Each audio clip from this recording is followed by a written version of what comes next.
Je suis ravie de vous retrouver. Nous sommes à Saint-Étienne, au cœur de la société Vernet-Caron, la plus ancienne maison d'armes française.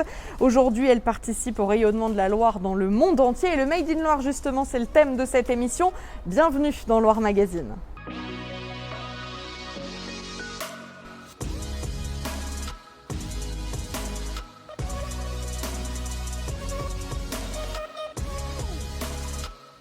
Cette entreprise qui a traversé les années fait partie des ambassadrices du département de la Loire dans le monde entier. On vous présente dans cette émission la maison Vernet-Caron, leader dans l'armurerie qui contribue à l'enrichissement du patrimoine naturel et culturel de la chasse.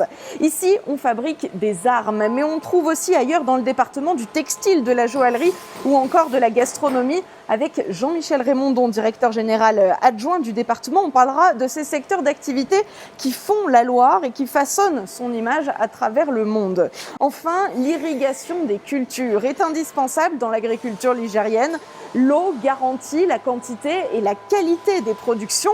Eh bien, le département de la Loire aide nos agriculteurs et soutient les projets collectifs et individuels quand l'eau est indispensable. Ne manquez pas notre reportage.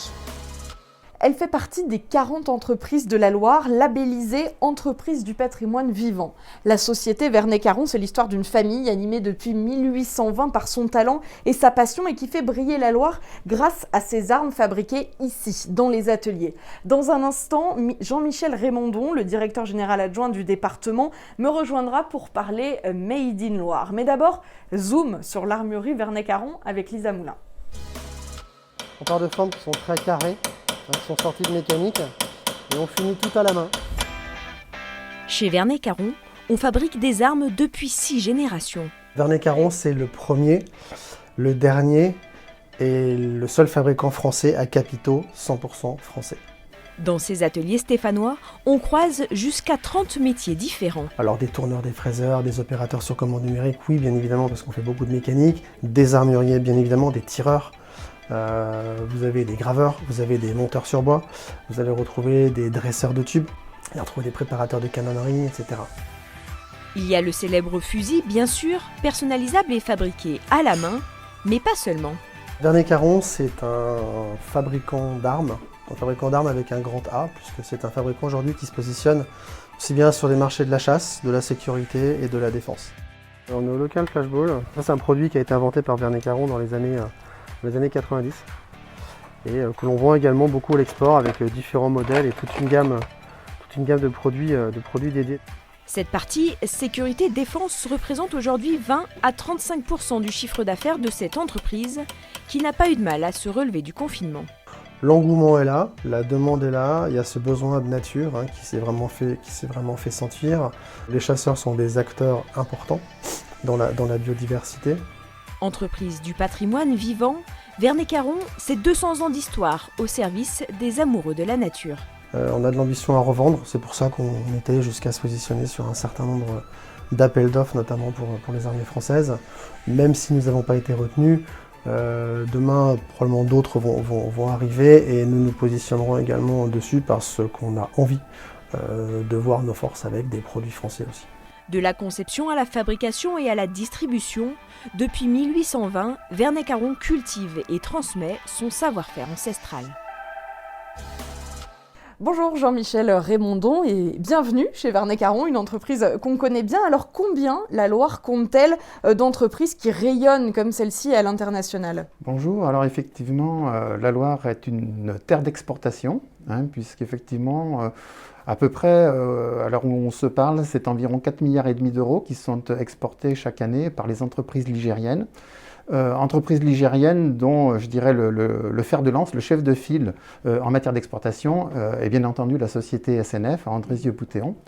SNF, principal exportateur de la Loire, 98% de son chiffre d'affaires est exporté, 6500 salariés, c'est on peut dire le moteur en fait de nos exportateurs, mais en dehors de SNF, on compte de nombreuses entreprises, plusieurs dizaines, voire peut-être centaines d'entreprises qui exportent à la fois leur savoir-faire, mais aussi effectivement sont représentatives de nos activités traditionnelles de la Loire, dont on va en prendre quelques-unes. Oui, on peut citer peut-être un top. Voilà, on peut. Alors sans citer un top 10, parce que j'aurais un peu de peine à vous donner effectivement ces entreprises, vous dire celle la troisième, celle la cinquième, mais on peut citer dans des domaines très variés. Par exemple, dans le domaine textile, vous avez des sociétés comme Tuan, comme Gibaud, qui sont de très grands exportateurs.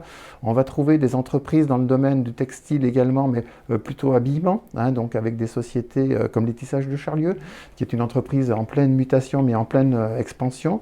Et puis on va trouver des entreprises plus traditionnelles du stéphanois, de la mécanique, de l'arme bien entendu, puisque nous sommes aujourd'hui chez Vernet Caron. Chez les leaders. Et Vernet Caron, 200 ans d'existence, c'est une entreprise effectivement exportatrice également sur les 5 continents. Alors comment on explique que la Loire ait autant de secteurs d'activité différents et des secteurs d'activité reconnus, le textile, l'arme, le cycle?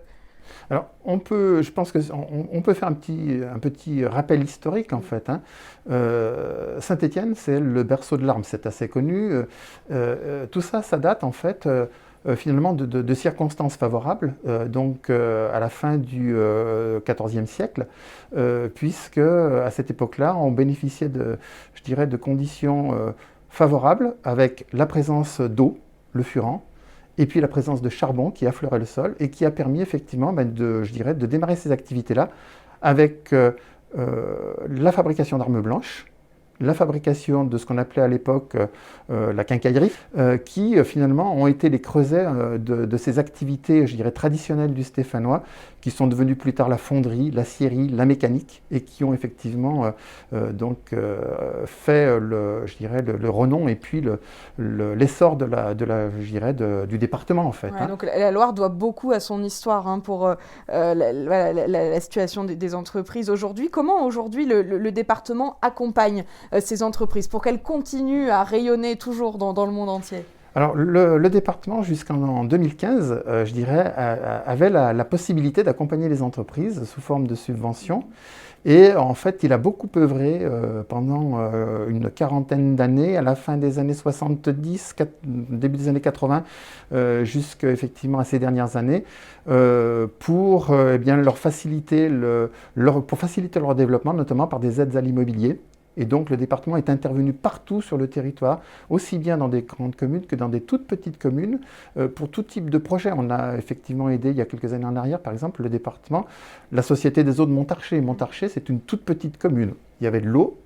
Une usine s'est installée là-haut. Alors elle a connu des vicissitudes, mais aujourd'hui elle est reprise. Cette participation départementale à cet essor économique donc, a été très fort. Il a été très impliqué pendant de très nombreuses années. Alors il ne peut plus le faire parce que la loi ne l'y autorise plus. Mais par contre, on agit de façon différente, puisque là on va trouver effectivement des moyens d'intervenir malgré tout sur l'économie, mais de façon complètement différente, ne serait-ce que par nos marchés publics, nos propres investissements départementaux, qui là aussi permettent effectivement dans la mesure du possible, de faire participer et de faire travailler des entreprises ligériennes. Est-ce que le département, de son côté, a encore des ressources sur lesquelles peuvent s'appuyer ces entreprises ? Alors, en ce qui concerne effectivement les ressources, alors ce que j'évoquais, on a effectivement cette façon d'accompagner les entreprises, mais d'une manière un petit peu différente, notamment par exemple avec la crise que nous connaissons aujourd'hui.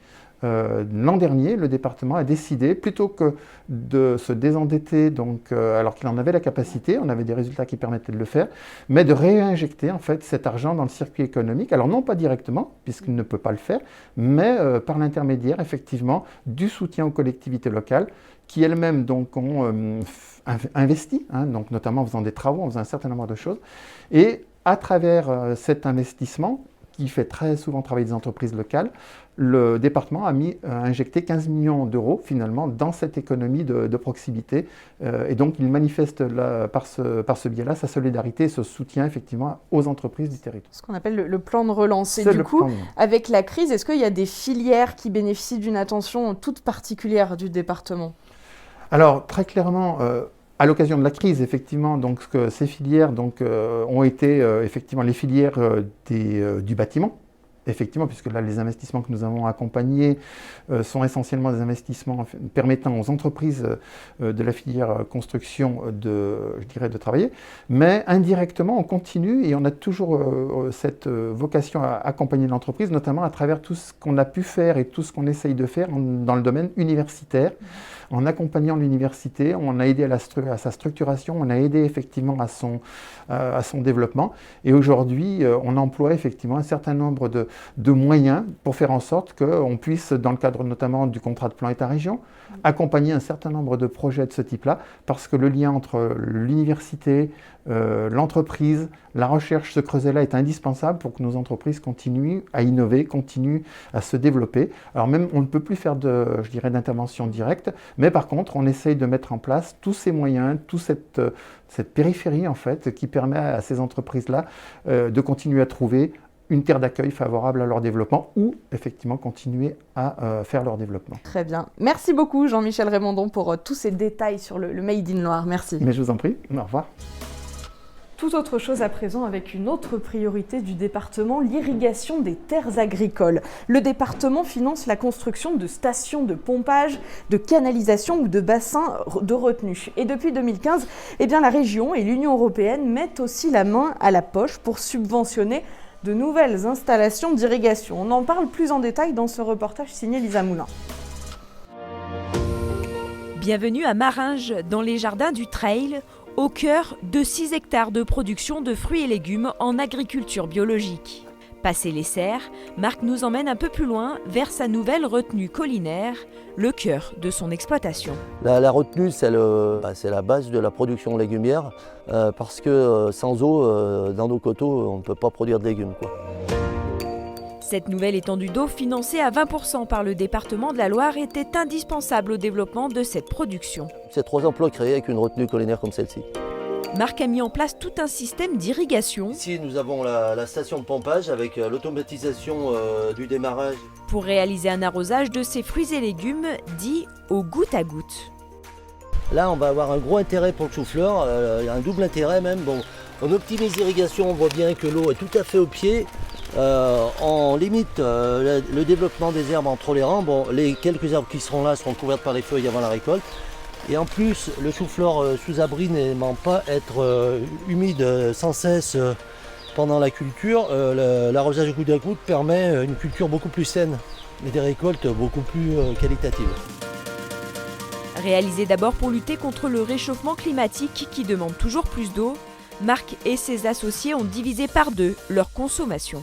J'ai démarré tout seul il y a une trentaine d'années. Maintenant, nous travaillons à 10 personnes sur l'exploitation grâce justement au stockage de l'eau qui permet de lisser la production, notamment en période estivale. Des produits 100% bio qui cartonnent. Ah oui, il y a plus de demandes que d'offres. Enfin, nous, on n'abonde pas à fournir la totalité de nos demandes. Vendus par Internet à retirer à la ferme, sur les marchés ou en AMAP.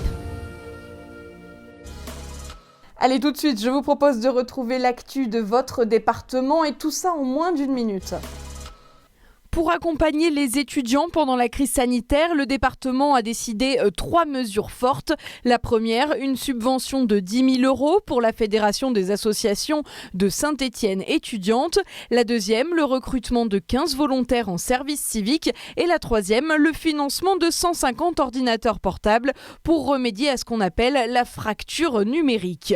Pour les amateurs d'art et de patrimoine, les collections de la bâtie d'Urfé sont en pleine restauration après un diagnostic sanitaire mené en 2018. Tableaux, mobilier, tapisserie, tout y passe. L'opération va durer plusieurs années. Et puis dans votre Loire Magazine, découvrez le supplément Sport Nature avec toutes les activités plein air du département. Découvrez notamment la Trans-VTT Pila au Bessa, c'est l'événement VTT dans la Loire. Ça se passe le 20 juin. 200 à 300 coureurs de haut niveau sont attendus dans toute la France. Et le parrain de cet événement, c'est le Ligérien Jordan Sarrou, champion du monde de VTT 2020.